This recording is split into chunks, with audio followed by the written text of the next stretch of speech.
எனக்கு அன்பான சகோதர சகோதரிகளே, இன்றைய நாளிலும் ஆண்டவராகிய இயேசு கிறிஸ்துவின் நாமத்தினாலே உங்களை வாழ்த்துவதில் நான் மிகவும் மகிழ்ச்சி அடைகிறேன். இன்றைய நாள் செய்திக்கான வார்த்தை யோவான் 6:37. என்னிடத்தில் வருகிறவனை நான் புறம்பே தள்ளுவதில்லை.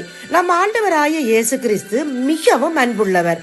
தம்மை அண்டிக் கொள்ளுகிற யாவருக்கும் உயர்ந்த அடைக்கலமானவர். எல்லார் மேலும் தயவுள்ளவர். ஆதலால் தான் தன்னிடத்தில் வருகிறவர்களை அவர் புறம்பே தள்ளுகிறதில்லை.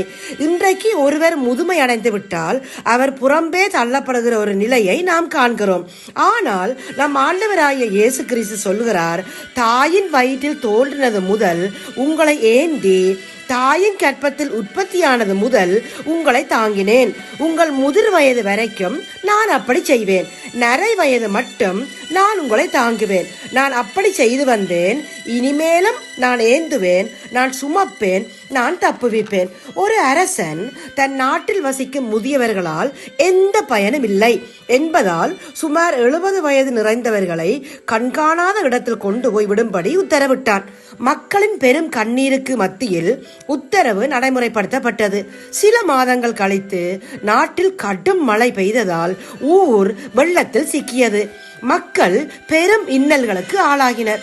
இந்த நிலைமையை சமாளிக்க சரியான தீர்வு கொடுப்பவர்களுக்கு பெரும் பரிசு வழங்குவதாக அரசன் அறிவித்தான். கண்ணன் என்பவன் கொடுத்த யோசனை மற்ற எல்லோரினதன் யோசனைகளையும் விட மிகச் சிறந்ததாக இருந்தது. அரசன் அதை அமுல்படுத்தி வெள்ளத்தில் இருந்து மக்களை காப்பாற்றினான். இன்னும் சில மாதங்கள் கழித்து நாட்டில் கடும் பஞ்சம் ஏற்பட்டது. அப்போதும் கண்ணன் கொடுத்த யோசனைதான் அரசனுக்கு கை கொடுத்தது. சில நாள் கழித்து நாட்டில் பெரிய தொற்று நோய் பரவியது. இந்த முறையும் கண்ணன் சொன்ன ஆலோசனை நல்ல பலனை கொடுத்தது. மக்கள் நோயிலிருந்து தப்பினர். அரசனுக்கு ஒரே ஆச்சரியம், எப்படி கண்ணனால் மட்டும் இப்படி சரியான தீர்வு கொடுக்க முடிகிறது என்று எண்ணி அவனை அழைத்து விவரம் கேட்டார். அதற்கு அவன், அரசே, தாங்கள் முதியவர்களை நாடு கடத்தினீர்கள். ஆனால் நான் என் தந்தையை விட்டு பிரிய மனம் இடம் கொடுக்கவில்லை. அதனால் நான் அவரை என் வீட்டு பரனில் ஒளித்து வைத்து யாருக்கும் தெரியாமல் பராமரித்து வந்தேன். உடலால் இயலாமல் போனாலும் அவரின் பழுத்த அனுபவத்தால் தான் நம் நாட்டில் பிரச்சனைகள் வந்த போதெல்லாம் அவரின் யோசனைதான் தீர்வு சொன்னது என்றான். அரசன் தன் தவறை உணர்ந்து நாடு கடத்திய முதியவர்களை சகல மரியாதையோடும் தன் நாட்டுக்கு மீட்டு வந்து அவர்களுக்குரிய மரியாதையை கொடுக்க செய்தான். இதை கேட்டுக்கொண்டிருக்கின்ற எனக்கு அன்பானவர்களே, இந்த கதையிலே முதியவர்களால் எந்த பயனும் இல்லை என்று அரசன் அவர்களை புறம்பே தள்ளினான். முடிவில் அவரது ஆலோசனையினால் தான் நாட்டை பாதுகாக்க முடிந்தது.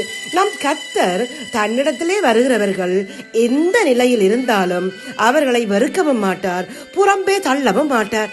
நான் உங்களை திக்கற்றவர்களாக விடேன் என்று வாக்களித்த கர்த்தர் விழுகிற யாவரையும் தாங்கி மடங்கடிக்கப்பட்ட யாவரையும் தூக்கி விடுகிறார். இன்றைக்கு நாங்களும் கூட விழுகிற நிலைமையில இருந்தாலும் மடங்கடிக்கப்பட்ட நிலைமையில இருந்தாலும் எங்களை தூக்கிவிட கர்த்தர் போதுமானவராக இருக்கிறார். எனவே அவரிடத்துல எம்மை ஒப்பு கொடுத்து இப்போது நாங்கள் ஜெபிப்போம். எங்களை அதிகமாய் நேசிக்கிற எங்கள் நல்ல தகப்பனே, இந்த நாள் வார்த்தைக்காக உமக்கு சோத்திரமப்பா. எங்களை புறம்பே தள்ளாத உம்முடைய அன்புக்காக உமக்கு நன்றியப்பா. உம்முடைய காரியத்தினால எங்களை இழுத்து கொண்டீரே, அந்த கிருபைக்காக உமக்கு சோத்திரமப்பா. தொடர்ந்தும் வர நாட்களிலும் எங்கள் கரங்களை பிடித்து எங்களை தாங்கி நடத்துங்கப்பா. இந்த ஜெபத்தை இயேசுவின் நாமத்தில் எடுக்கிறோம் எங்கள் நல்ல பிதாவே. ஆமேன், ஆமேன், ஆமேன்.